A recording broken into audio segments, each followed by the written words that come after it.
बिस्मिल्लाहिर्रहमानिर्रहीम, अस्सलाम वालेकुम। मैं हूं मोहम्मद इदरीस सवान एडवोकेट। और दोस्तों, आज मैं बात करूंगा रैश ड्राइविंग के हवाले से कि हमारे मुल्क में हमारे जो शहरी हैं पाकिस्तान के, जो ड्राइवर हज़रात हैं, ये जो कोई भी शख्स अपनी गाड़ी ड्राइव कर रहे हैं, तो बहुत ज़्यादा ये कल्चर बन चुका है कि रैश ड्राइविंग की जाती है। और बिलखुसूस हमारी जो नौजवान नस्ल है, जो लोग हमारे 30-28 साल से कम हैं, तो वो उनमें बहुत ज़्यादा ये रुझान पाया जाता है कि वो रैश ड्राइविंग करते हैं। और दोस्तों, रैश ड्राइविंग बिल्कुल मौत के साथ खेलना है। ये समझ लें कि आप मौत को गले लगाने की बात कर रहे हैं, आप मौत को दावत दे रहे हैं। और अगर मौत ना भी हो, चूँकि हमारा ईमान है कि मौत ने वक्त पे आना है, लेकिन उससे पहले जो मजदूरी है, टांग टूट जाए या बाजू टूट जाए या आप हमेशा के लिए माजूर हो जाएं, बेड पे चले जाएं, तो ये कितनी अफसोसनाक बात होगी। तो बहरहाल रैश ड्राइविंग के बारे से बात करूंगा कि रैश ड्राइविंग नहीं होनी चाहिए। हमारे शहरियों को डिसिप्लिन के साथ ड्राइव करना चाहिए। अपनी गाड़ी को बिल्कुल एक लिमिटेड स्पीड पे, जो बिल्कुल मुनासिब स्पीड हो, उस पर आप लेके जाएँ। चूँकि आप अगर रैश ड्राइविंग नहीं करेंगे तो इससे हमारी सोसाइटी, हमारा जो शहरी हैं वो महफूज रहेंगे। जो सड़क पे चलने वाले जो पैदल लोग हैं, जो बेस्ट पेडेस्ट्रियन हैं, उनके लिए सहूलत होगी। आप आराम से जाएंगे, आप लाइन में जाएंगे, अपनी लाइन नहीं तोड़ेंगे।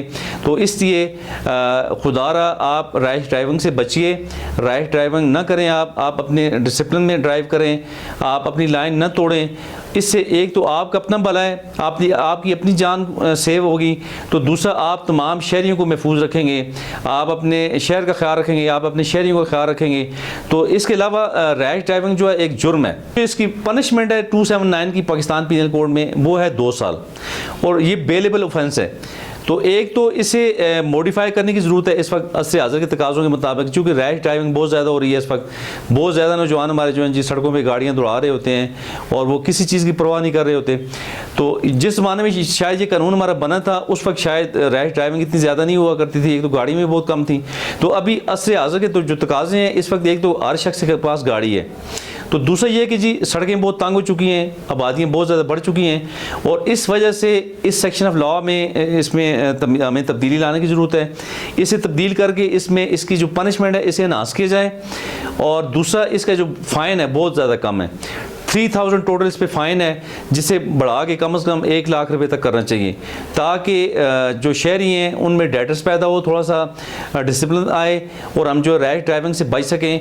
हम तमाम लोग जो हैं जी रैश ड्राइविंग कर रहे होते हैं, और इसमें हमने ज़्यादा देखा है जी कि मोटरसाइकिल वाले जो बच्चे हैं, जो बच्चे टीनेजर बच्चे हैं, ख़ासकर जो 22 साल से कम उम्र बच्चे हैं, वो बहुत ज़्यादा रैश ड्राइविंग कर रहे होते हैं, वन व्हीलिंग कर रहे होते हैं। और इन तमाम चीज़ों को देखते हुए इस पर कानून साजी करने की ज़रूरत है।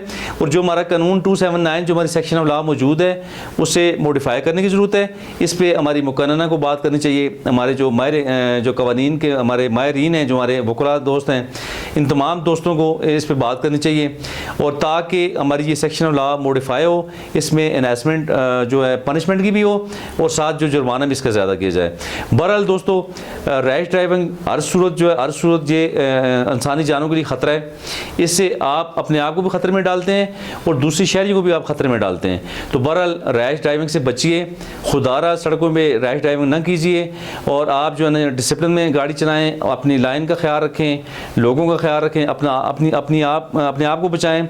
आपकी जान बहुत कीमती है दोस्तों, इसलिए अपनी जान को बचाएं और लोगों की जानों को भी बचाएं। इसी के साथ अस्सलाम वालेकुम।